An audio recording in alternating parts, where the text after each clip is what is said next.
This is the Lone Creator YouTube. We hope this video helps. You start by verifying prerequisites, Vscode, an appropriate extension, and network access to the database. Once installed, open a workspace and add a secure credentials file or environment variables to avoid plain text. Then, in the extension panel, click to create a new connection profile and enter host, port, user, password, and database name. Make sure the driver type matches your server. This matters because the extension uses the driver to translate queries into the DB protocol.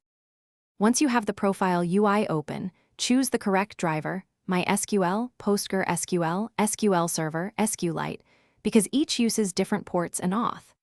After entering credentials, set SSL or TLS options if your server mandates encryption. Use certificates or CA as needed. Then use the test connection action to validate network and auth.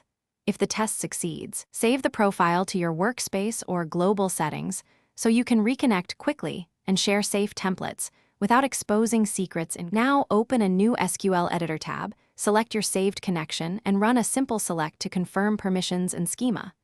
You can browse the Object Explorer to inspect tables and indexes. This helps confirm the correct database context.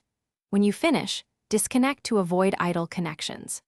If something fails, check firewall rules, confirm credentials, inspect server logs, and ensure the extension's driver version matches the database. A mismatched driver often causes cryptic protocol or auth errors. Thanks for watching. Consider subscribing if we helped you.